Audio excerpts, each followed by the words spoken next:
오늘은 요란시아 강의 제9강 나사렛 예수 3편으로 여기서는 지난번 2편에서 마치지 못했던 하늘왕국의 개념과 하늘왕국에 들어가는 조건에 대해서 알아보고 원래 계획한 내용, 즉 3편의 십자가의 의미와 예수의 인격, 예수의 신성과 인성, 진리의 영의 역할, 그리고 이로 인해서 생겨난 기독교의 실수, 그리고 마지막으로 살아있는 예수의 신앙에 대해서 알아보고자 합니다.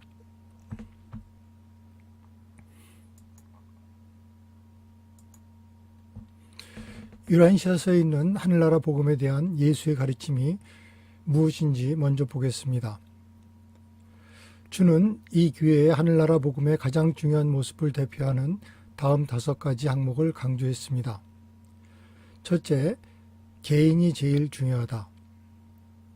둘째, 사람의 체험에서 결정 요소인 의지가 또한 중요하다.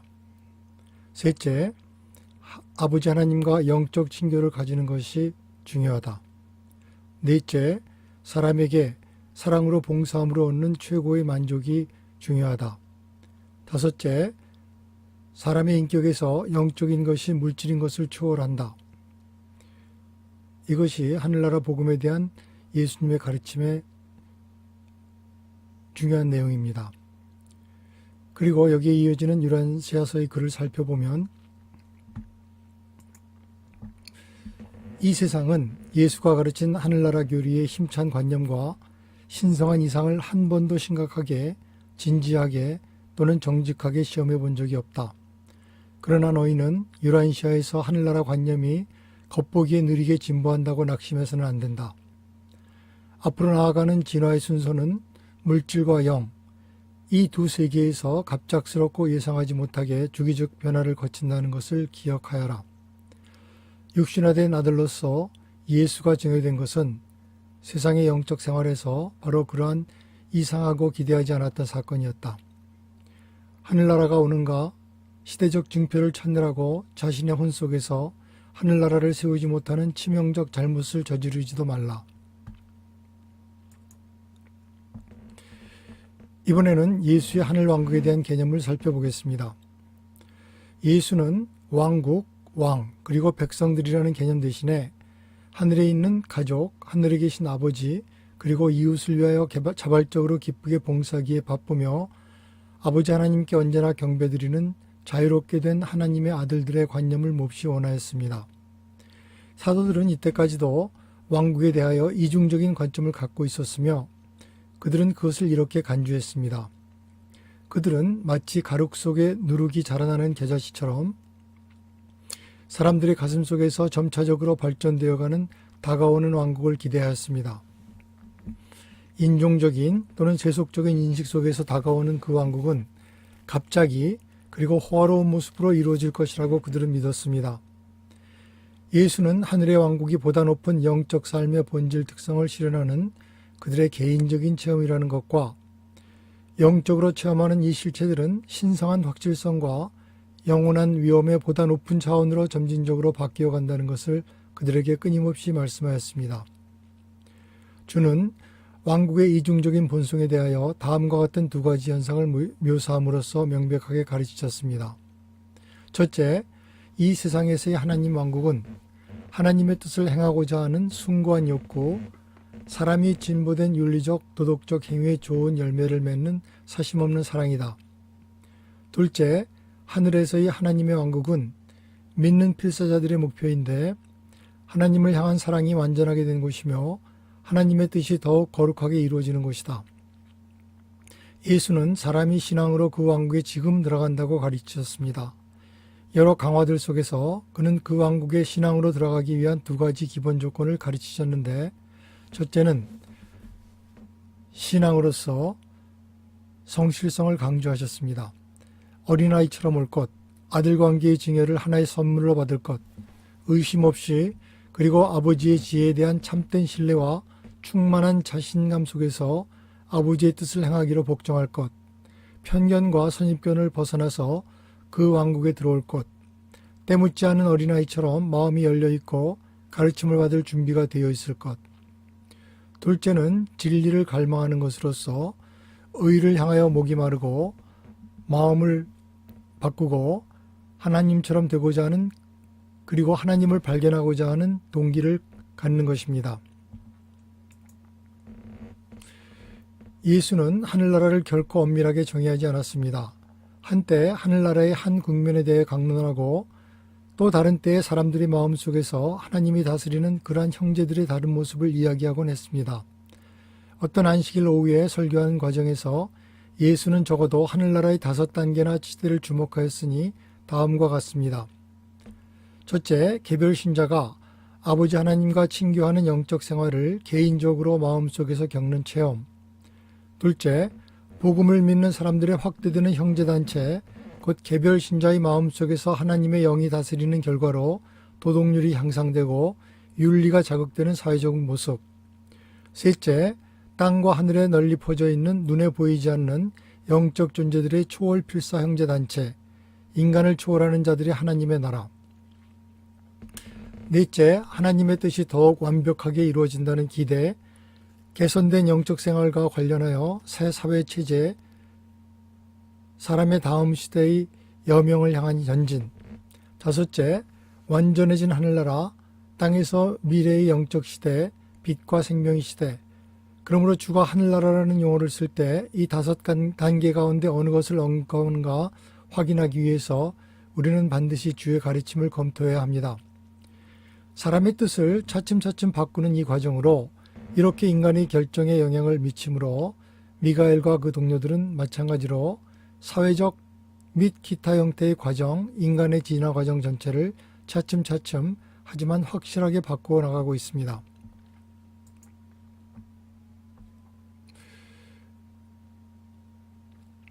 여기까지가 지난 시간에 하고자 했던 이야기이고, 이제 3편의 본래 편성되었던 내용으로부터 처음에 원죄와 십자가라는 제목으로부터 시작을 하겠습니다. 유란시아서는 원죄의 개념을 기독교교리의 가장 뿌리 깊은 잘못된 개념이라고 주장합니다. 하나님이 먼 옛 조상의 죄로 인하여 인류를 향해서 복수심을 품는다는 생각은 예수의 가르침과 정면으로 배치되는 것입니다. 이 죄로 인한 죄의식은 바울에 의해서 처음으로 제시되었고, 오늘날 현대 기독교의 아버지들이 된 의욕찬 선교사들이 예수의 영적인 가르침을 희생을 통한 대속이라는 자신의 가르침으로 덮어버리는 결과가 되었습니다. 아담과 이브가 잘못을 저질렀는가? 맞기는 하지만 그들은 그들의 실수를 인식하고 그 결과를 받아들였습니다. 하나님이 과연 37,000년 전의 그들의 잘못을 우리에게 죄를 물으실까요? 예수의 사랑의 하늘아버지라는 가르침에 따르면 그럴 수는 없습니다.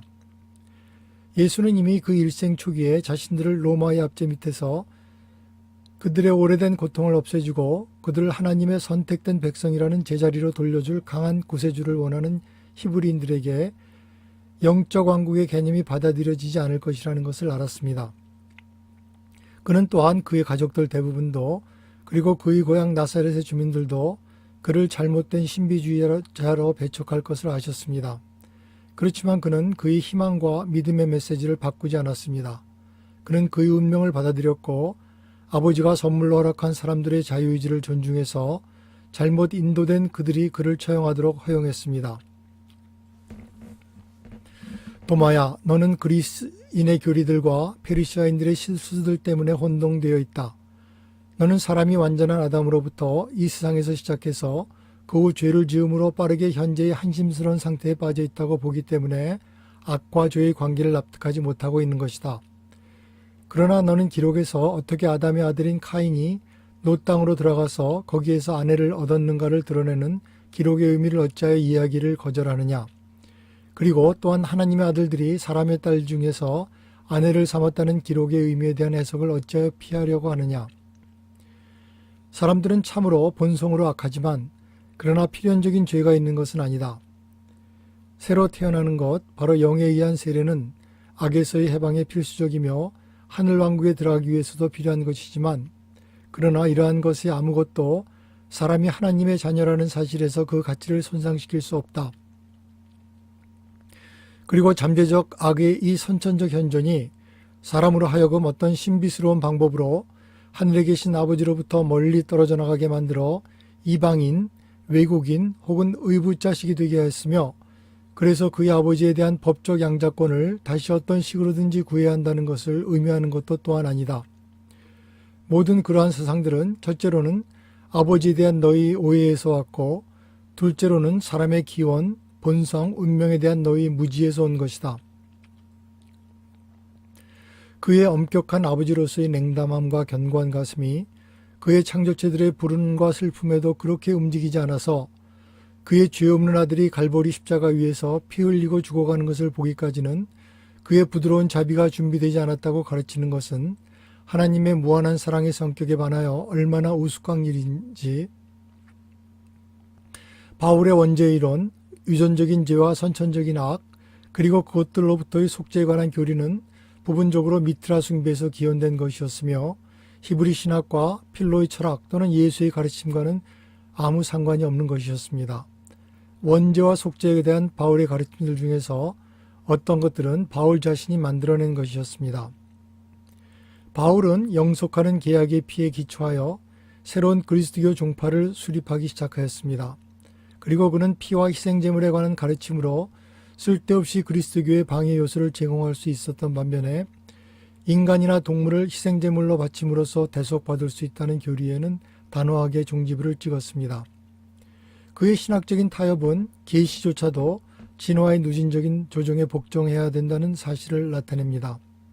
바울에 따르면 그리스도는 최종적이고도 모든 것을 충만시킨 인간 희생제물이 되었습니다. 신성한 재판관, 바로 하나님은 이제 충분히 그리고 언제까지나 만족된 것이었습니다. 이제 십자가 처형 당시 예수의 모습을 묘사한 유란시아의 글을 몇 개 보도록 하겠습니다. 이른 저녁 때까지만 해도 그 잔을 마시는 것이 크게 어려워 보이지 않았지만, 인간 예수가 사도들에게 작별을 고하고 그들을 쉬도록 그들을 보냈을 때 시련은 점점 더 깊어졌다. 예수는 모든 인간 체험 속에서 일반적으로 일어나는 자연적인 감정의 밀물과 썰물을 체험하였으며, 이때 그는 일에 지친 상태였는데 오랫동안의 격렬한 수고와 사도들의 안전에 대한 극심한 염려로 인하여 기진맥진하였다. 바로 이러한 때에 육신화하신 하나님 아들의 생각과 느낌을 납득할 것 같다고 여길 수 있는 그 어떤 필사자도 없겠지만, 그의 얼굴에 크게 흘러내린 땀방울로 인하여 우리는 그가 크게 고뇌하였고 말할 수 없는 슬픔을 견디셨다는 것을 알고 있다.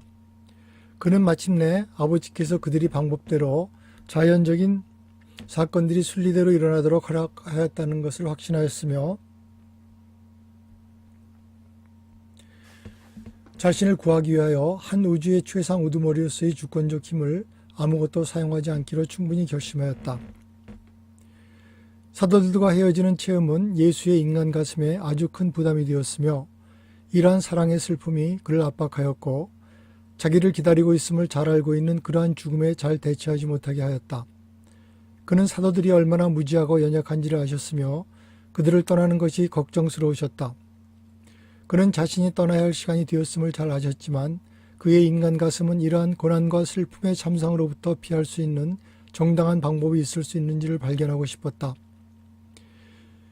그리고 그렇게 탈출구를 찾았으나 실패하자 잔을 기꺼이 드시려고 하였다. 미가엘의 신성한 마음은 12사도들을 위하여 자신의 최선을 다하였다는 것을 아셨지만, 그러나 예수의 인간 가슴은 그들을 세상에 홀로 남겨두기 전에 무슨 일이든 더하고자 하였다. 예수의 가슴은 무너져 내렸으며 그는 진실로 자기 형제들을 사랑하였다. 그는 육친의 가족들로부터 외면을 당하였으며 자신이 선택한 사도들 중 하나는 그를 배반하였다. 그의 아버지 요셉의 민족은 그를 거부하였으며 그리하여 이 땅에서 특별한 인물을 가진 민족으로서의 운명을 마감하였다. 그의 혼은 좌절된 사랑과 거부된 자비로 인하여 고뇌하였다. 모든 것들이 짓누르는 학대와 극심한 고통으로 압도되는 것처럼 보일 때 그것은 무서운 인간의 순간들 중에 하나였다. 예수의 인간성이 사적인 고독, 공개적인 치욕, 그리고 자신의 목적의 외적인 실패의 상황에 이르기까지 눈에 띄지 않은 것은 아니었다. 이러한 모든 감정들이 표현할 수 없을 정도로 무겁게 그를 짓눌렀다. 이 큰 슬픔 속에서 그의 마음은 나사렛에서의 어린 시절로 그리고 갈릴리에서의 초기 사명활동으로 돌아갔다. 이 커다란 시련의 시간에 그의 마음속에는 초기 사명활동의 많은 즐거운 장면들이 마음에 떠올랐다. 그가 인간 가슴을 강하게 하고 곧 자기를 배반할 반역자와 마주칠 준비를 하면서 스스로를 달래준 것은 나사렛, 가버나움, 헤르몬산 그리고 빛나는 갈릴리 바다 위에 태양이 뜨고 지는 장면에 대한 오래된 기억이었다. 유다와 병사들이 도착하기 전에 주는 자신의 평상시 안정을 되찾았으며 영이 육신을 이기게 되었고 의심을 두려워하거나 즐기는 모든 인간 경향에 대하여 신앙이 승리하였다. 인간 본성을 충분히 깨닫는 최상의 시험이 치러졌고 만족스럽게 통과되었다. 사람의 아들은 아버지의 뜻을 행하기에 헌신된 필사 사람으로서의 자신을 누구도 이길 수 없다는 충분한 확신 속에서 그리고 침착하게 적을 대면할 수 있는 준비를 한 번 더 했던 것이다. 1시가 조금 지나서 강한 모래 태풍으로 점점 더 어두워지는 가운데 예수는 점차 인간의식이 희미해지기 시작하였다. 자비와 용서 그리고 훈계에 대한 그의 마지막 말씀은 이미 하였다. 자신의 어머니를 돌보는 것에 관한 그의 마지막 수호는 이미 표명하였다. 죽음이 임박하는 이 시간 동안에 예수 인간 마음은 히브리 성서의 구절들, 특별히 시편에서 여러 구절들을 반복하여 떠올리셨다. 예수는 마지막 의식 속에서 시편의 어떤 부분을 마음속으로 되풀이하였는데 인간으로서 예수님의 마지막 의식은 마음속으로 이제 시편 20편, 21편, 그리고 22편이라고 알려진 구절의 반복에 관심이 있었다. 입술이 가끔 움직이기는 하였지만 그가 가슴으로 그렇게 잘 알고 있었던 이 구절들이 그의 마음속에 떠오르는 대로 말을 하기에는 그는 너무 쇠약했다. 단지 몇 번만 서 있는 사람들이 기름 부은 자를 주님께서 구원하실 줄을 내가 압니다. 당신의 손이 나의 모든 적을 찾아낼 것입니다. 그리고 나의 하나님 어찌하여 나를 버리셨습니까? 라는 발언을 들었다. 예수는 자신이 아버지의 뜻대로 사셨다는 것에 대하여 한순간도 의심하지 않았으며 지금 아버지의 뜻에 따라서 자신의 육신의 일생을 마치고 있다는 것을 결코 의심하지 않았다. 그는 아버지께서 자신을 버렸다고 느끼지 않았으며 다만 사라져가는 의식 속에서 많은 성서 구절들을 읊조릴 뿐이었고 그것들 중에 나의 하나님 어찌하여 나를 버리셨습니까? 라고 시작되는 시편 22편이 포함되어 있었던 것이다. 그리고 이것은 옆에 서 있는 사람들에게 들을 수 있도록 충분히 분명하게 말해진 세 구절 중에 하나일 뿐이다. 모래 폭풍이 심해지고 하늘은 점점 더 어두워졌다. 군인들과 적은 무리의 신자들이 여전히 옆에 서 있었다. 군인들은 날카로운 모래를 피하려고 십자가 곁에서 서로 몸을 기대고 웅크리고 있었다. 요한의 어머니와 다른 사람들은 조금 떨어진 곳에 있는 지붕처럼 되어 있는 바위 밑에서 지켜보고 있었다. 주가 마지막 숨을 거두실 때 그의 십자가 밑에는 요한 세베대, 주의 형제 유다와 그의 자매 룻, 막달라 마리아 그리고 한때 세포리아에 있었던 레베카가 있었다. 예수가 큰 소리로 이제 다 마치었습니다 아버지여 당신의 손안에 나의 영을 맡깁니다 라고 큰 소리로 외친 때는 3시 직전이었다. 이렇게 말씀한 후에 고개를 떨어뜨리시고 생명의 몸부림을 그만두셨다. 예수가 돌아가시는 모습을 지켜본 로마 백부장은 자신의 가슴을 치면서 이는 진정으로 정의로운 사람이었다. 진실로 그는 하나님의 아들이었으며 틀림이 없다라고 말하였다. 그리고 그 시간부터 그는 예수를 믿게 되었다. 사도들은 예수가 여인들과 그것도 의심스러운 성격의 여인들, 심지어는 부도덕하기까지 한 여인들과 가까이 말씀하는 것에 대한 충격에서 결코 헤어나지 못하였다. 예수가 사도들에게 여인들, 소위 부도덕한 여인들까지도 하나님을 자기들의 아버지로 선택할 수 있으며 그렇게 함으로써 하나님의 딸들이 되고 영속하는 일생을 향한 후보자가 되어가는 혼을 가진다는 점을 가르치시는 것은 매우 어려웠다. 심지어는 19세기 이후까지도 많은 이들이 주의 가르침을 파악하는 데 있어서 이와 똑같은 마음 내키지 않음을 나타내었다. 심지어 그리스도교까지 그의 일생에 대한 진리를 중심으로 세워지는 대신에 그리스도의 사망 사실을 중심으로 지속적으로 세워졌다. 세상은 그의 비극적이고 애통한 죽음보다는 그의 행복하고도 하나님을 계시하였던 일생에 좀 더 관심을 두었어야 했다. 예수는 죄에 대한 희생물로서 죽으시려는 것이 아니었다. 그는 인간 종족의 타고난 도덕적 죄의식에 대하여 속죄하려는 것도 아니었다. 인류는 하나님 앞에 그러한 인종적인 죄의식을 갖고 있는 것이 아니다. 죄의식은 순전히 개인적 죄와 지식, 아버지의 뜻과 그의 아들의 통치에 대항하는 고의적인 반역의 문제이다. 비록 구원계획이 증여계획의 잠정적인 특색인 것처럼 우리에게 보임에도 불구하고 죄와 반역은 하나님의 파라다이스 아들들의 근본적인 증여계획과는 아무 상관이 없다. 만일 예수가 무지한 필사자들이 무자비한 손에 돌아가시지 않았다 해도 유란시아의 필사자들을 위한 하나님의 구원은 아주 그렇게 효력이 있고 틀림없이 확실했을 것이다. 만일 주가 이 땅의 사람들로부터 호의적으로 환영을 받았고 육신 속에서의 자신의 일생을 자유의지적으로 마침으로써 유란시아를 떠났다고 하더라도 하나님의 사랑과 아들의 자비의 사실, 다시 말해 하나님과의 아들 관계의 사실은 결코 영향을 받지 않았을 것이다. 너희 필사자들은 하나님의 아들들이며 너희 개인적 체험 속에서 그러한 진리가 실제로 되기 위해서 오직 한 가지가 요구된다. 그리고 그것은 바로 너희들이 영으로 태어난 신앙이다. 십자가 위에서의 죽음의 승리는 그를 공격하는 사람들에 대한 예수님 태도의 정신 속에서 모두 요약됩니다. 그가 아버지여 자기들이 무엇을 하고 있는지 저들이 알지 못하니 저들을 용서해 주십시오 라고 기도했을 때 십자가가 악에 대한 진리의 승리와 미움에 대한 사랑의 승리를 영원히 상징하도록 만드셨다.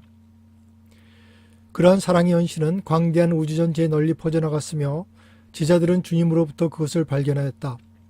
이러한 봉사를 위하여 생명을 버리도록 부르심을 받았던 그의 복음의 가장 최초의 선생 스데반은 그들이 돌을 던져 그를 죽일 때 이 죄를 저들에게 돌리지 마옵소서라고 말하였다. 십자가는 그의 동료 인간들에 대한 봉사에 그의 생명을 기꺼이 바치려 했던 분을 드러내는 것이기 때문에 사람들 아래에 있는 최선의 성품에 대하여 최상의 단언을 호소하는 것이다. 그 어떤 사람도 그가 그의 친구들을 위하여 그의 생명을 기꺼이 바치려고 하였던 것보다 더 큰 사랑을 가질 수는 없다. 그리고 예수는 그의 적들을 위하여 기꺼이 목숨을 바치시려는 그러한 사랑을 가졌다. 이 세상에 아직까지 알려진 어떤 것보다도 더 커다란 사랑을 소유하였다.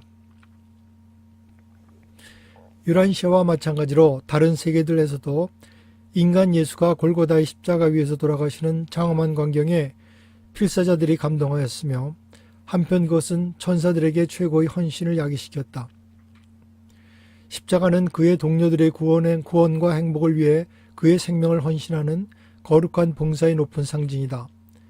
십자가는 죄 많은 죄인들을 대신하여 하나님의 무죄한 아들의 희생과 그리고 성내신 하나님의 진노를 가라앉히기 위한 상징이 아니라 지구와 광대한 우주에 걸쳐 그것은 악에 대한 그들의 선한 증여와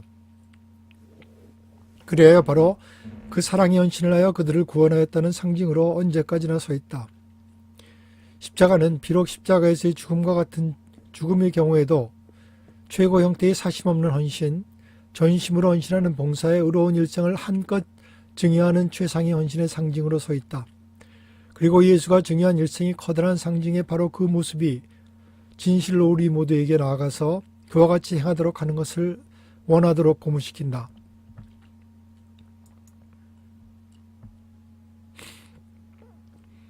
이번에는 예수님의 인격에 대해서 살펴보도록 하겠습니다. 예수는 필사자 인간으로 이 지구 위에서 사는 동안 인간이 달성할 수 있는 최고의 수준을 우리에게 보여주셨습니다. 그는 우리들 중에 하나로 우리처럼 일상의 책임을 맡아서 성실하게 수행하였으며 가족들의 가장으로서 모든 책임을 다 감당하였으며 그가 공생애를 시작하고서는 인간이 어떻게 하나님과 교제하고 끝까지 하나님의 뜻에 순종하면서 살 수 있는지 우리 모두에게 보여주었습니다. 유란시아서는 예수의 인격에 대해서 다음과 같이 말하고 있습니다. 유란시아에 있는 보통 수준의 필사자들이 나사렛 예수가 육체 속에 머무르는 동안 달성하였던 그 인격의 높은 이상에 다다르게 되기를 바랄 수는 없지만 예수의 인격이 완전해진 계통들을 따라서 하나의 강력하고 통일된 인격을 개발하는 것은 모든 필사자 신자들에게 전적으로 가능한 일이다. 주의 인격의 독특한 모습은 그것의 완전성보다는 오히려 그 균형, 섬세함, 그리고 지극히 치우치지 않는 통일성이었다. 예수에 대한 가장 감동적인 소개는 어떤 사람이 자기를 고소하는 사람들 앞에서 서 계신 주를 향하여 손짓하며 이 사람을 보라 라고 말하였던 본보기에서 볼 수 있다. 예수의 어김없는 친절이 필사자들이 가슴에 감동을 주었지만 그의 건장하고 힘찬 성격은 그의 추종자들을 놀라게 하였다. 그는 참으로 성실하였다. 그 어떤 아무런 위선도 그에게는 전혀 없었다. 그는 허식이 없었다. 항상 매우 신실하게 진심이었다. 그는 결코 거칠애로 자신을 낮춘 적이 없었으며 가식을 부리는 것에 안주한 적이 결코 없었다. 그는 자신이 가르쳤던 것과 똑같은 진리로 사셨다. 그러나 주는 너무나 이상적이었고 너무나 가까이 할 수 있는 분이었다. 그는 자신의 모든 계획들이 그처럼 성스럽게 된 상식으로 특징을 지니게 되면서도 한편으로는 자신의 모든 사명활동에서 너무나도 실용적이었다. 그는 기형적이고 변덕스럽고 괴벽스러운 모든 경향들과는 전혀 상관이 없으셨다. 그는 변덕스럽거나 별나거나 이성을 잃는 경우가 한 번도 없으셨으며 그의 모든 가르침 속에 그리고 그가 행한 모든 것들 속에 항상 정교한 분별이 있었으며 그것은 예의를 갖춘 비범한 감각에 따르고 있었다. 예수는 유별나게 쾌활한 사람이었지만 맹목적이고 불합리한 낙관주의자는 아니셨다. 그가 늘 훈계하신 말씀은 명랑한 기분을 유지하라는 것이었다. 그가 이러한 자신감 있는 태도를 유지할 수 있었던 것은 하나님에 대한 자신의 확고한 신념과 사람에 대한 흔들리지 않는 자신감 때문이었다. 그는 모든 사람을 항상 측은한 심정으로 이해하셨는데 그것은 그들을 사랑하시고 그들을 믿으셨기 때문이었다. 더욱이 그는 자신의 아버지의 뜻을 행함에 대한 자신의 헌신에 있어서 숭고하게 확고하였고 자신의 신념에 대해 항상 진실하셨다. 주는 항상 관대하셨다. 그는 받는 자보다 주는 자가 더 복되도다 라고 말씀하시기를 항상 즐거워하셨다. 그는 너희가 거저받았으니 거둬주어라고 말씀하셨다. 그리고 또한 그의 끝없는 모든 관용을 베푸심에 있어서 한 번도 낭비적이거나 지나치신 적이 없었다. 그는 너희가 구원을 받았음을 믿어야 한다고 가르치셨다. 구하는 사람은 누구든지 받을 것이다. 그는 솔직하면서도 항상 친절하셨다. 그는 만일 그렇지 않았다면 내가 너희에게 말하였을 것이다 라고 말씀하셨다. 그는 숨김이 없었지만 항상 친근하셨다. 그는 죄인들에 대한 자신의 사랑과 죄에 대한 자신의 증오를 꺼리낌없이 선언하셨다. 그러나 이러한 놀라운 솔직함 전체에 있어서 그는 틀림없이 공정하셨다. 예수는 자신이 선하셨기 때문에 위대하셨으며 그럼에도 불구하고 그는 어린아이들과 형제 우애관계를 가졌다. 그는 자신의 개인적 삶에 있어서 온화하고 겸손하셨으며 그럼에도 불구하고 그는 한 우주에 완성된 사람이셨다. 그의 동료들은 그를 자발적으로 주라고 불렀다. 예수는 완전하게 통일된 인격이셨다. 그리고 갈릴리에서와 마찬가지로 그는 오늘도 필사자의 체험을 통일하고 인간 수고들을 합동하는 것을 계속하고 계신다. 그는 삶을 통합하고 성품을 고상하게 하시며 체험을 단순화시키신다. 그는 그것을 증진시키고 변환시키고 변모시키기 위하여 인간의 마음속으로 들어가신다. 만일 누구든지 예수 그리스도를 그 안에 소유하면 그는 새로운 창조체이며 옛 것들은 지나가 버렸으니 보라 모든 것들이 새롭게 되었다는 말은 글자 그대로 참되다. 예수는 인간 본성에 대한 굉장히 동정심이 많은 납득과 남다른 부드러움을 아버지로부터 물려받았으며 어머니로부터는 위대한 지도자로서의 재능과 정의로운 분기에 대한 엄청난 수용 능력을 물려받았다. 어른으로서의 삶을 살 때 예수의 감정적 태도 속에는 아버지처럼 생각이 많고 신앙적이며 가끔씩은 슬픈 듯이 보이는 성격이었지만 마리아의 낙천적이고도 확고한 기질을 드러내는 경우가 더 많았다. 대체적으로 신성한 아들이 성장하는 과정과 어른으로서의 중대한 과정을 걸어가는 그의 생애에 마리아의 기질이 더 지배적이었다. 어떤 특별한 경우에는 예수가 부모 두 사람의 특색이 혼합된 면을 보였고 또 다른 면에서는 두 사람이 상반되는 특색들을 보이기도 하였다.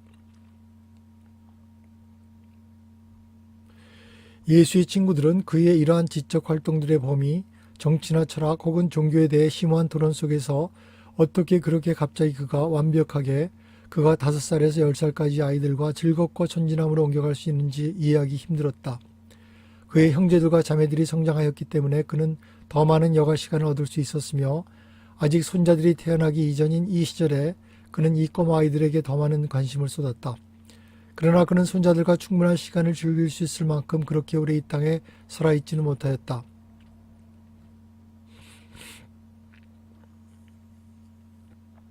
나사렛 예수는 진실로 강하고 힘찬 인격이었으며 그는 지적인 힘이자 영적 요새였다. 그의 인격은 그의 추종자 가운데 영적으로 따르는 여인들뿐만 아니라 학식이 높고 지적인 니고데모와 십자가에서 보초 임무를 맡은 대장, 억센 로마 병정까지도 이끌리게 하였으며 그는 주의 죽음을 지켜보는 것을 끝냈을 때 이렇게 말했다. 이는 진실로 하나님의 아들이었다. 그리고 혈기왕성한 거친 갈릴리 여부들은 그를 주라고 불렀다. 예수의 초상화들은 가장 한탄스럽다. 이러한 그리스도의 초상화들은 젊은이들에게 잘못된 영향을 주었는데 예수가 만일 너희 화가들이 흔히 그렸던 그런 사람이었다면 성전의 상인들이 예수 앞에서 도망치는 일은 거의 일어나지 않았을 것이다. 그의 모습은 위험이 깃든 남자다움이었으며 그는 선하였지만 꾸밈이 없었다. 그의 가르침은 감격이 일어나도록 역동적이었으며 그는 호의가 있었을 뿐만 아니라 실제로 선한 행동을 행하였다. 예수는 어디든지 가시는 곳마다 기운을 북돋아 주었다. 그는 은혜와 진리가 충만하였다. 그의 동료들은 그의 입에서 나오는 은혜의 말씀에 항상 감탄을 하였다. 너희는 자신을 육성할 수는 있다. 너희는 자선을 육성할 수는 있다. 그러나 자의심은 사랑함으로 포화를 이룬 혼에서 발견되는 우애심의 향기이다. 예수는 서두르는 법이 없었다. 그는 지나가시면서 동료들을 위로하는 여유를 가졌다. 그리고 친구들에게 항상 편안한 마음을 갖게 하였다. 그는 남의 이야기를 경탄할 만큼 잘 들었다. 동료들의 혼을 꼬치꼬치 캐묻고 조사하는 법이 없었다. 굶주린 영들을 위로하고 목마른 혼들을 돌보실 때 그의 자비를 받은 사람들은 그에게 참여한다는 느낌보다는 오히려 그와 의논하는 듯한 느낌을 가졌다. 그들은 주가 자신들을 너무나도 깊이 믿으신다는 것을 보았기 때문에 그에게 무한한 믿음을 보였다. 예수가 말씀하고 행동한 것들 중에서 정말로 중요한 것들은 지나가시면서 우연히 된 것처럼 보인다. 주의 이 땅에서의 사명활동에는 직업적이거나 잘 계획된 것이거나 또는 미리 계획된 것이 거의 없었다. 그는 일생을 영위하면서 자연적으로 그리고 은혜롭게 건강을 나누어주고 행복을 뿌려주었다. 그는 부지런히 선을 행하였다는 말은 참으로 옳은 말이다.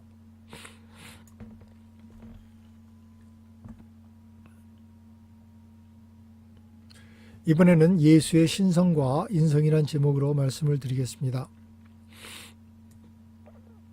예수는 하나님의 단 하나의 독생자로서 하나님의 61만 1121번째의 인격 구현된 아들이다. 그는 제8장에서 살펴본 파라다이스 삼위일체의 영혼 아들이 아니다. 대신에 그는 무한한 신인격으로서 그의 창조적 어머니 영과 함께 지어구지 창조주 부모이다. 무엇보다도 예수는 신성도 가지고 있고 인성도 가지고 있습니다. 그는 그의 아버지에 대해서 가르치기 위해서 뿐만 아니라 시간과 공간의 진화 세계에서 필사적으로 사는 것이 무엇과 같은지를 직접 경험하기 위해서 지구에 왔습니다. 진정으로 그는 모든 필사자들에게 우주의 모든 삶의 도전을 통하여 배우는 살아있는 예가 되었습니다. 우주 아버지의 무한히 현명한 계획에 맞추어 창조자 아들은 그가 그의 창조에 대한 주권을 주장하기 이전에 모든 수준의 삶을 경험하야만 합니다. 예수는 그의 마지막 임무를 이 지구에서 완수하였습니다.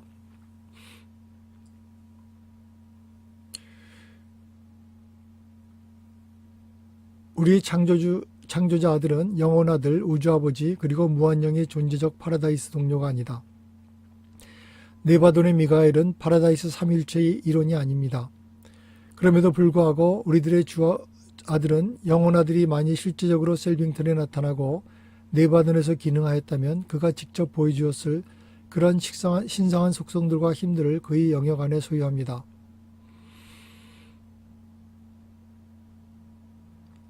창조자 아들은 우주 아버지의 대리 인격 구현이고 영혼 아들의 신성 합동이며 무한영의 창조적 동료입니다. 우리들의 우주와 그 안에 있는 거주되는 모든 세계들에게 창조자 아들은 모든 실천적인 의미들과 목적들에 있어서 하나님이 됩니다. 그는 진화하는 필사자들이 총명하게 깨달을 수 있는 파라다이스 신들 전체를 인격화시킵니다. 이 아들과 그의 동료형은 우리의 창조자 부모입니다. 우리에게 있어서 창조자 아들인 미가엘은 최상인격이며 우리에게 있어서 영혼 아들은 초월 최상인격, 무한한 신인격입니다.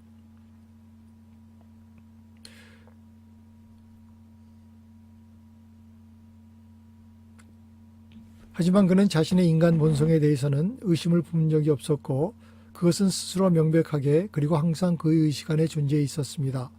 그러나 그의 신성한 본성에 있어서는 의심과 추측의 여지가 항상 남아 있었으며 적어도 그가 세례를 받는 순간까지는 그러했던 것이 사실입니다.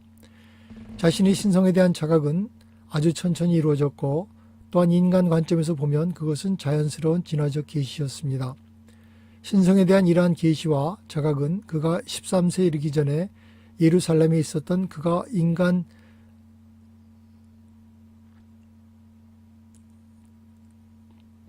실제하게 된 이후에 첫 번째로 일어난 초자연적인 체험에서부터 시작되었으며 자신의 신성한 본성에 대한 자아 인식을 일깨우는 체험은 그가 육체로 있을 때 두 번째 초자연적인 체험으로 요단강에서 요한에게 세례를 받을 때 일어났던 일, 그것이 바로 사명활동과 가르침에 그의 대중을 위한 생애의 시작을 알리는 사건이었던 바로 그때 완성되었습니다.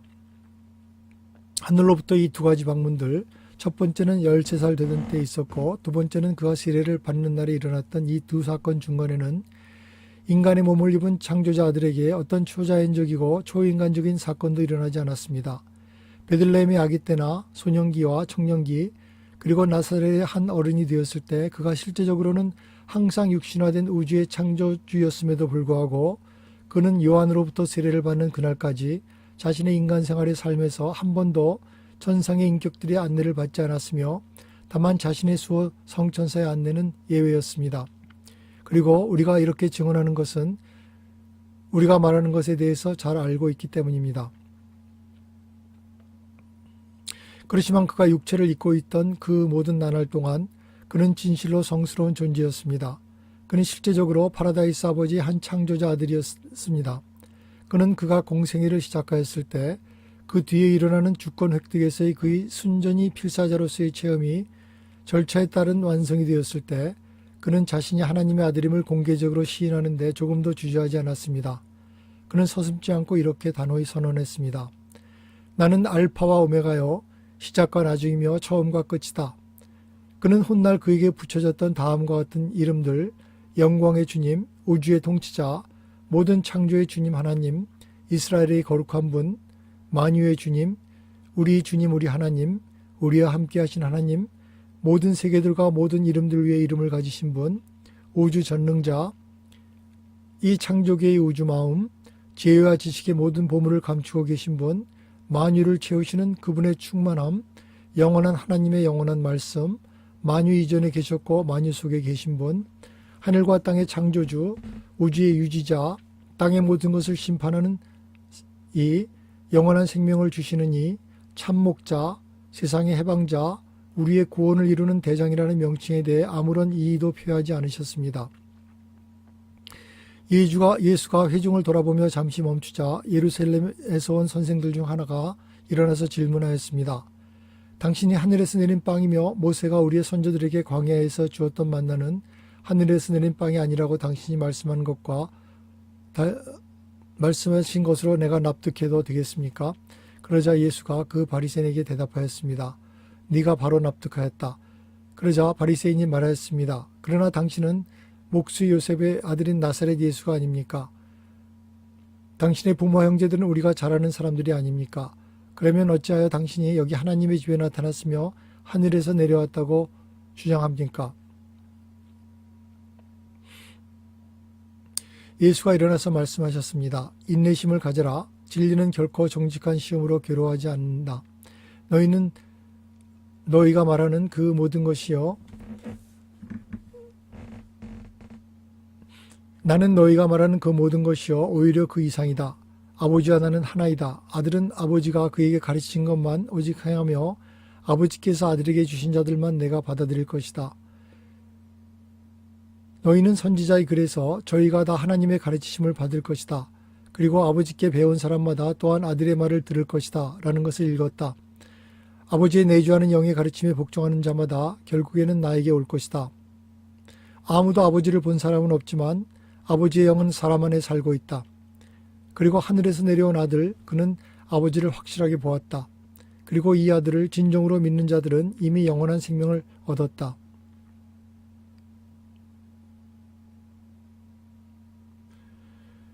내가 곧 이 생명의 빵이다. 너희 조상들은 광야에서 만나를 먹었어도 죽었지만 그러나 하늘로서 내려오는 이 빵을 사람이 그것을 먹으면 영적으로 결코 죽지 아니하게 된다.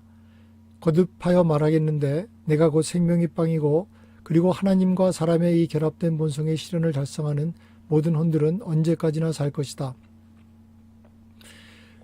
받으려고 하는 모든 자들에게 내가 줄 이 생명의 빵은 나 자신의 생명이며 또한 통합된 본성이다. 아버지는 아들 안에 계시고 아들은 아버지와 하나이니 그것이 바로 이 세상에 나의 전 일생을 바쳐 나타내 주려는 것이며 모든 민족에게 주는 나의 구원의 선물이다.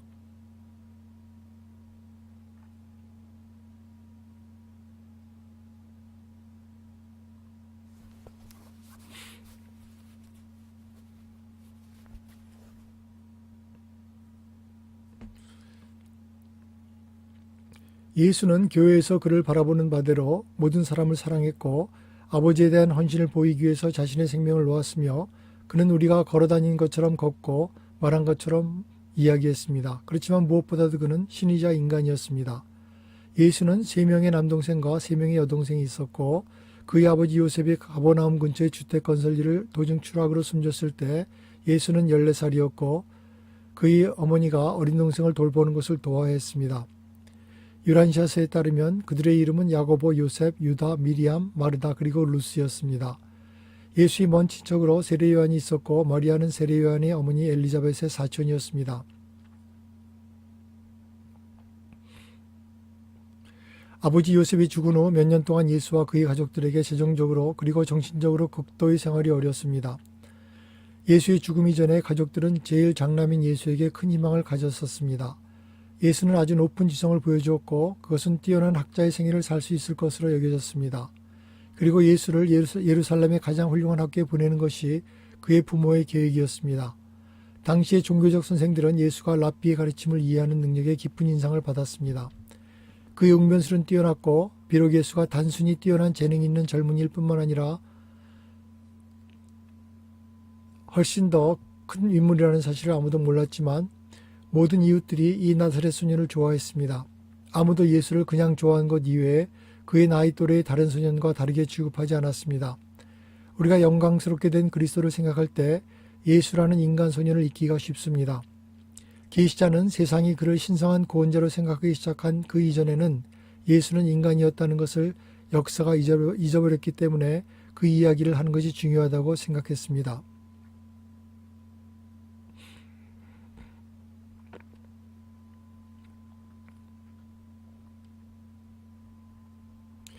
예수는 하나님에 대하여 고귀하고 진심으로 신앙을 향유하였다. 그는 필사실제의 일반적인 부침을 체험하였다. 그러나 하나님의 확실한 보호와 인도하심에 대해 신앙적으로 의심한 적은 한 번도 없었다. 그의 신앙은 신성한 현존, 내지 않은 조절자의 활동으로 태어난 통찰력의 결과였다. 그의 신앙은 전통적인 것 또는 단지 지적인 것도 아니었으며 그것은 전적으로 개인적 그리고 순전히 영적인 것이었다. 인간 예수는 하나님을 거룩하고 정의롭고 위대한 분일 뿐만 아니라 진실로 아름답고 선한 분으로 보았다. 이러한 모든 신성의 속성들을 예수는 하늘에 계신 아버지의 뜻으로서 마음속에 깊이 간직하였다. 예수의 하나님은 이스라엘의 거룩한 분이시며 동시에 살아계시며 사랑하시는 하늘에 계신 아버지와 일치하였다. 아버지로서의 하나님의 개념이 예수로부터 시작된 것은 아니었지만 그가 하나님에 대한 새로운 계시를 성취하고 또한 모든 필사창조체들이 이 사랑의 아버지의 자녀, 하나님의 아들이라고 선언함으로써 이것을 숭고한 체험의 관념으로 고양시키고 높였다.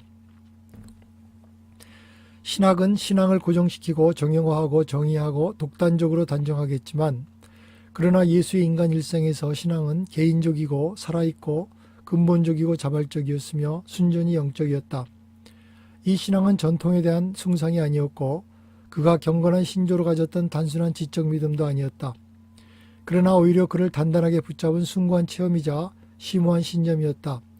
그의 신앙은 너무나도 실제적이고 모든 것을 감싸 안는 것이기 때문에 그 어떤 영적 의심들도 절대적으로 날려버리고 상충되는 모든 욕망을 실질적으로 파괴하였다. 아무것도 이 열렬하고 숭고하며 확실한 신앙의 영적 정박지로부터 그를 떼어놓을 수는 없었다. 명백한 패배에 직면하거나 또는 실망과 위협적인 절망의 심한 고통 속에조차도 그는 두려움 없이 그리고 영적 불굴성을 충분히 의식하면서 신성한 현존 안에서 차분하게 서 있었다. 예수는 위축되지 않는 신앙 소유의 활력을 불어넣는 확신을 가졌으며 그리고 일생의 시험적인 각각의 환경들에서도 그는 아버지의 뜻에 의심이 일어나지 않는 충성을 끊임없이 보여주었다. 그리고 이 장엄한 신앙은 치욕스러운 죽음에 압도하는 위협에까지도 꺾어지지 않았다.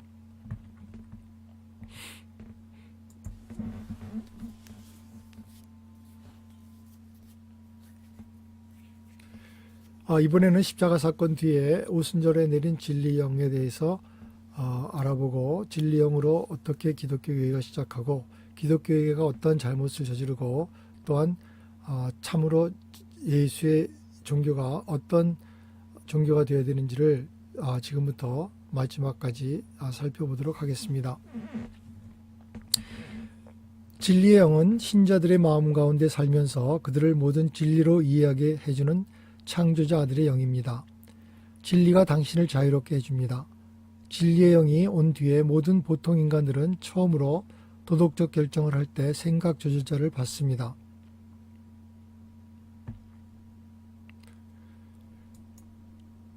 첫째, 영은 창조자 아들 미가엘이 육체로서 우리 가운데 와서 살았다는 사실을 상기시키므로 우리의 외로움을 덜어줍니다. 사도들뿐만 아니라 모든 신자는 이 영의 현존을 느낍니다. 영은 스스로 드러내지 않지만 하나님의 아들 미가엘과의 친밀한 관계를 조장하고 예수가 가르친 것과 그의 삶에 대한 새로운 이해를 계속 증가시킵니다. 비록 그의 삶으로부터 생긴 종교가 예수를 화가 난 하나님을 달래기 위한 몸값으로 보게 만드는 실수를 하였지만 그런데도 그의 가르침의 많은 부분이 이 왜곡을 극복하고 살아남았고 언젠가 이 행성의 모든 문화를 변화시킬 수 있는 육신화한 네바던 미가엘의 진정한 가르침으로 떠오를 것입니다. 예수는 하나님을 인간에게 계시하였습니다. 진리의 영은 창조자 아들을 인간에게 드러냅니다.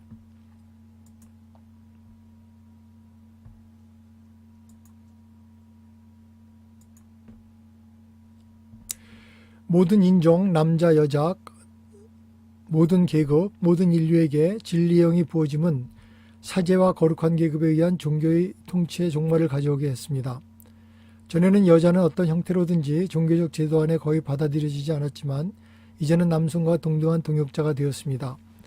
영이 부어질 때 마가의 집에는 많은 여자가 있었습니다. 예수의 종교는 영광된 사회 삶이나 이 세상의 모든 고통으로부터의 자유를 약속하지 않습니다. 대신에 이 세상에서 영 안에서 사는 삶의 고양된 즐거움을 약속합니다. 진리의 영은 진보적이고 적극적인 신자들의 마음을 위로 또 안으로 인도합니다. 진리의 영은 그들이 특별한 의식이나 특별한 장소나 특별한 행동을 한 뒤가 아닌 마가의 집에서 120명의 신자에게 내려왔습니다. 진리의 영을 찾는데 전통적인 어떤 종교적인 의식 같은 것은 전적으로 필요하지 않습니다. 기독교에는 오순절에 많은 사람이 베드로의 다시 사신 주의 선포를 믿었을 때 시작되었습니다. 예수는 이 땅에서 삶을 살았고 인류를 위해서 죽었습니다. 그리고 그는 영을 보내주었습니다. 그는 다시 오겠다고도 했습니다. 예수는 초기 신자들의 모든 생각을 채워주었고 하나님에 대한 새로운 개념을 심어주었습니다. 그들은 하나님이 주 예수의 아버지라는 사실에 너무 기뻐서 하나님은 모든 인류, 각 개인 하나하나의 사랑의 아버지이시다라는 예수 자신의 가르침에 거의 관심을 두지 않았습니다. 새로운 종류의 공동체가 생겨났습니다. 그들은 예수의 마지막 만찬을 기념하는 성만찬을 거행하며 정기적으로 만났습니다. 그리스도가 곧 다시 와서 하늘왕국의 보좌에 앉으리라 확신하여 그들은 모든 개인 재산을 팔았고 공동으로 소유했습니다. 예수가 곧 다시 오지 않고 돈이 떨어졌을 때 큰 고통이 찾아왔습니다. 일단의 그리스 신자들이 알렉산드리아에서 예루살렘으로 왔을 때 예수의 추종자들과 전통적 유대인들 사이에 균열이 생겼습니다. 그들은 예루살렘에 있는 스데반을 포함한 많은 수의 그리스인들을 예수의 복음으로 전향시켰습니다. 예수를 믿는 유대인 신자들은 더는 종교 당국의 위협이 되지 않았습니다. 왜냐하면 그들은 유대의 율법을 잘 지켰으며 조직도 가지고 있지 않았습니다. 그들은 단순히 예수의 형제들이었습니다. 하지만 스데반은 유대인의 율법을 따르지 않았으며 그것에 대한 존경심도 표하지 않았습니다. 그가 공공장소에서 예수가 가르치던 것과 비슷한 가르침을 전하기 시작했을 때 사두개인들과 바리새인들은 극도로 경각심을 가졌습니다. 연설 도중에 그들은 돌을 들어서 그에게 던져서 그를 죽였습니다. 그가 첫 번째 기독교인의 순교자가 되었습니다. 예수의 신자는 비신자들과 분리되어야 될 필요가 있음이 분명해졌습니다. 예수의 추종자들은 유대교의 한 분파로 남아있을 수 없었습니다. 스데반이 죽음 뒤 한 날 이내에 예루살렘 교회가 베드로를 지도자로 하고 예수의 동생 야고보를 명목상의 수장으로 하여 설립되었습니다. 끊임없는 유대인 당국의 박해 밑에서 많은 신자는, 특히 그리스인들은 팔레스타인을 떠나서 티레이 해안으로 갔습니다. 그리고 다시 오론테스 강이 지중해로 흘러들어가는 자리 옆에 있는 안디옥으로 갔습니다. 그곳에서 기독교인이라는 말이 처음으로 사용되었습니다. 안디옥에서부터 신자들이 소아시아를 거쳐 마케도니아, 그리스, 그리고 로마로 이주해 들어갔습니다. 방식으로 새로운 종교의 선포자들은 사도 바울보다도 이전에 로마 제국의 먼 지역까지 신속하게 퍼져나갔습니다. 사람들은 예수에 관한 종교에 대해서 설교할 수 있겠지만은 사람은 예수의 종교를 살아야 합니다. 오순절의 열기 속에서 베드로는 자신도 모르게 다시 사신 주의 영광이 새로운 종교를 시작하게 했습니다. 다소의 바리새인인 바울은 예수를 전혀 알지 못했었는데 그는 자신의 다마스커스 도상에서 눈을 멀게 하는 빛과 사울아 왜 너는 나를 박해하느냐라는 목소리를 듣는 개인의 종교적 경험에 기초하여 베드로의 복음에 더하여 자신의 신학적 견해를 형성하여 기독교 교회의 종교로 변환시켰습니다. 신학 성경은 예수의 종교적 삶이 아니라 바울의 종교적 경험에 관한 토론과 그의 개인의 종교적 신념의 거의 전부를 할애했습니다. 복음서를 제외한 눈에 띄는 예외는 히브리서와 야고보서 정도입니다. 신학 성경은 뛰어난 기독교 문서이지만 나사렛 예수의 삶의 성질과 의미에 대해서는 거의 관련이 없고 그의 가르침을 빈약하게 전하고 있습니다. 예수는 하나님의 뜻을 행하고 동료 인간들에 대하여 봉사하는 개인적 경험에 기초한 종교를 가르쳤습니다. 예수는 영광을 받은 예수가 숭배의 대상이 되고 신성한 그리스도를 믿는 동료 신자들로 형제를 구성하는 종교를 바울은 세웠습니다. 바울의 기독교는 신성한 그리스도를 경배하나 갈릴리의 인간 예수의 용맹스럽고 끈질긴 분투에 대한 시야를 잃어버렸습니다. 예수는 용기 있는 개인적 종교적 믿음과 그의 내주하는 생각 조절자와 협동으로 인간성의 가장 낮은 곳에서 상승하여 신성한 하나가 되었습니다. 따라서 그는 모든 유한한 존재들이 인간으로부터 신성한 존재로 올라가는 새로운 살아있는 길이 되었습니다. 기독교 종교는 기름 부음을 받은 자, 그리스도로 알려진 네바돈의 미가엘이 성육한 인간 나사렛 예수를 중심으로 형성되었습니다. 기독교는 이 갈릴리인의 추종자들에 의해서 레반트 지역과 서양 전역으로 퍼져나갔습니다. 그 선교사들의 열정은 그들의 전에 전제했던 세쪽과 살렘 선교사들 그리고 아시아의 불교 전파자들 못지않은 강한 것이었습니다. 그렇지만 기독교 종교에서 원래 예수의 가르침은 서양화되었고 전 세계적인 보편성을 잃기 시작했습니다. 오늘날 기독교는 백인들의 경제적 그리고 정치적 규범에 잘 적응된 종교가 되었지만 예수의 종교라고 하기에는 거의 힘들게 되었습니다. 유란시아의 신념의 체계로서 기독교는 여러 가지 영향을 복합적으로 흡수하여 생겨났습니다.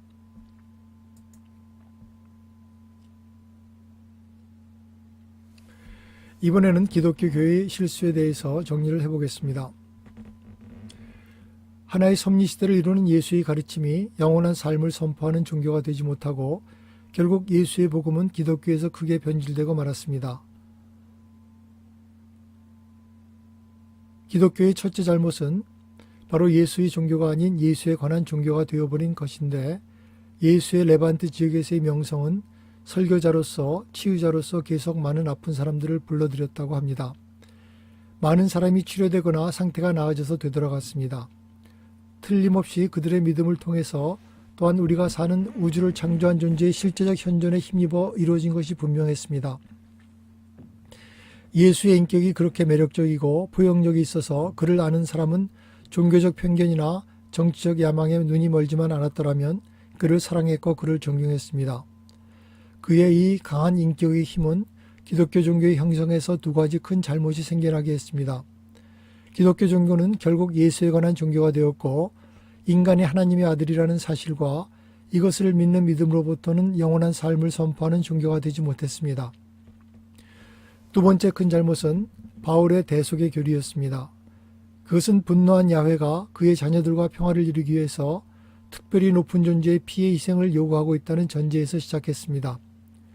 바울은 그의 가르침을 전통적 관념을 가진 전통적 유대인들에게 호소하기 위해서 작성했습니다.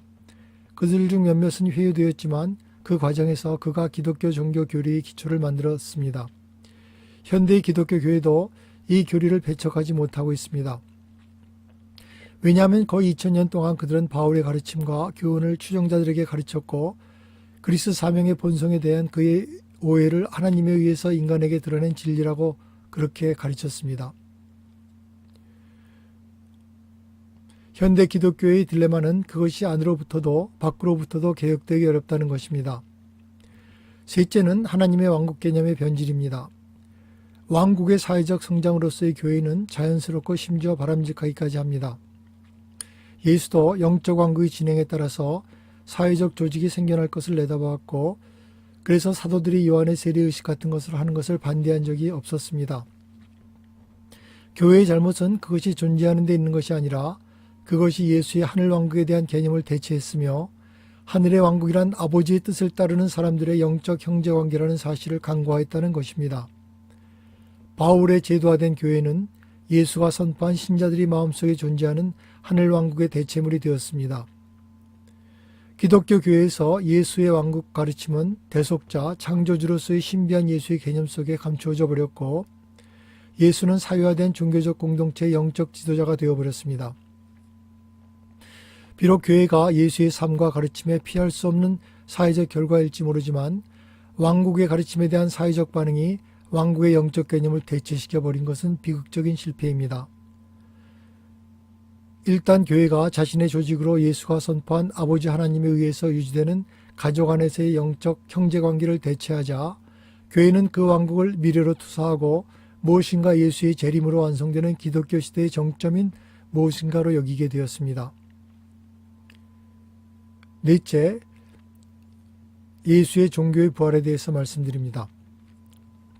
비록 예수의 이상적 개념이 크게 왜곡되었지만 바울은 주의 개인적인 삶과 가르침에 기초하여 그리스와 페르시아의 영생 개념을 보충하고 필로의 영적인 것과 일시적인 것과의 대조의 교리를 첨가하여 일찍이 유란시에 존재했던 어떤 것보다도 진보된 인간 사회의 하나를 건설하였습니다. 예수의 가르침은 아직도 세계의 진보된 종교 안에 살아있고, 그의 초기 추종자들이 지구 위에서 살았던 미가엘의 사실적 생애에만 집중되었던 그들의 교리를 미가엘이 가르치고 그의 삶이 보여진 신앙을 다시 서술할 수 있게 될 것입니다. 예수의 가르침은 그것을 되새기며 실천하는 인간의 가슴에 열매를 맺는 영원한 본성을 지녔습니다. 예수가 생각했던 왕국은 지상에서 대체로 실패했고, 그 자리를 차지한 외형적인 교회는 이제 좌절된 영적 왕국의 애벌레 수준이지만, 예수의 왕국 개념이 잠자고 있는 고치는 그 안에서 언젠가 나비가 되어 나타날 것이라고 요란시아서는 말하고 있습니다. 여기서 우리는 잠시 요란시아서의 핵심 진리가 무엇인지, 기독교의 복합적이고 왜곡된 교리가 아닌 참된 주장이 무엇인지를 보고 가겠습니다. 이는 요란시아서가 그 핵심 진리 중에 가장 마지막으로 중요하게 여기는 핵심 진리가 바로 살아있는 예수의 신앙이기 때문입니다. 실제로 유란시아서는 그 양의 3분의 1을 예수의 생애와 가르침에 할애하고 있습니다. 유란시아서는 2000페이지가 넘는 방대한 분량의 내용에 거의 모든 분야, 인류학, 철학, 과학, 지리학, 신학, 생물학, 물리학, 화학 등 이루 말할 수 없이 많은 주제를 다루고 있지만, 그리고 그 내용은 놀랄만한 통찰과 진리를 품고 있지만 그 핵심을 요약하면 아래와 같이 7가지로 정리할 수 있습니다. 첫째, 하나님은 인간의 존재에서 가장 위대한 체험입니다. 우리들 모두는 하나님을 체험할 수 있습니다. 그 이유는 우리가 모두 하늘아버지의 자녀들이기 때문입니다.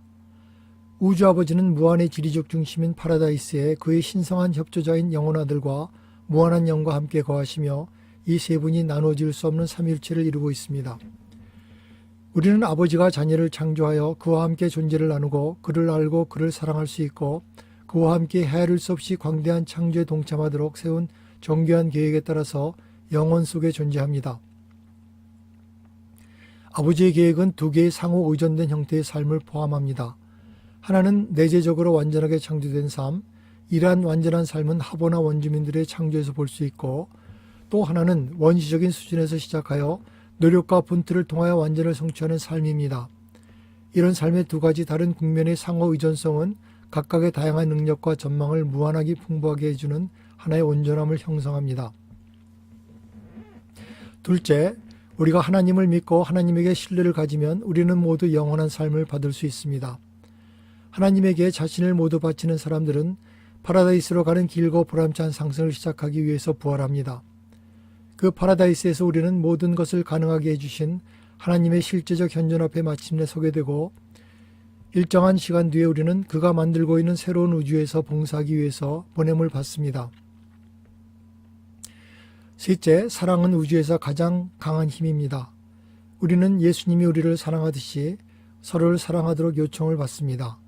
진리와 아름다움과 선함에 대한 고귀한 인간적인 가치가 하나님에 대한 가장 높은 우리의 이해를 구성하지만, 하나님은 무엇보다도 첫 번째로 사랑의 하나님이십니다.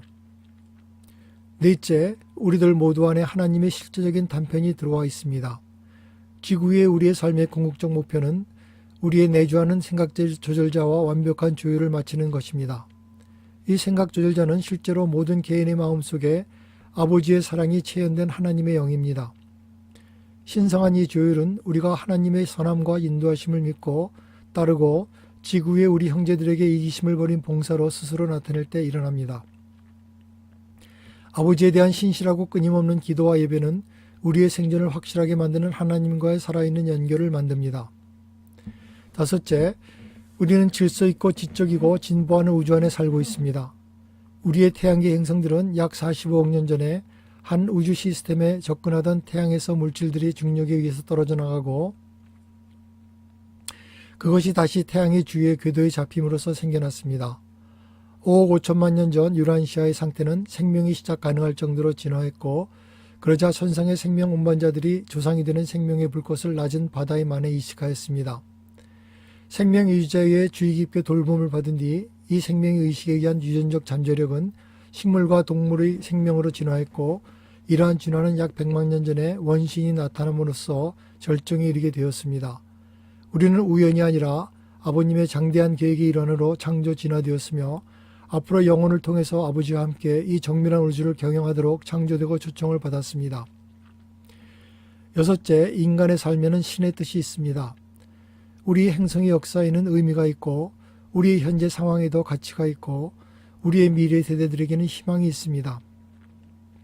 우리의 희망은 이 행성의 삶을 시작으로 긴 여행 뒤에 마침내 온전하게 되어 파라다이스에 이르고 아버지를 만나고 아버지를 맡아 다시 우주로 보냄을 받는 것입니다. 일곱째, 유란시아서의 핵심 진리 중에 가장 중요한 진리는 바로 살아있는 예수의 신앙을 가지는 것입니다. 세계에서 가장 중요한 지식은 예수의 종교적 삶을 이해하는 것입니다. 가장 중요한 영적인 과제는 우리가 예수의 신앙으로 살아가는 것입니다. 우리가 사는 우주는 영원 무한한 신의 창조자 아들, 상상할 수 없는 사랑과 힘이 존재인 네바돈의 미가엘에 의해 다스려집니다. 기원전 7년 8월 21일에 우리 우주의 창조자가 베들레헴의 아이로 태어났습니다. 나사렛 예수로서의 삶은 미가엘에게 그가 필요로 하는 인간 삶의 깊은 경험을 주었으며 그의 삶의 과정을 통해서 우리 인간이 할 수 있는 하나님과의 동역자 관계를 우리에게 보여주셨습니다. 우리는 예수의 삶을 연구함으로써 우리가 어떻게 하나님과의 신성한 동역자 관계에 들어갈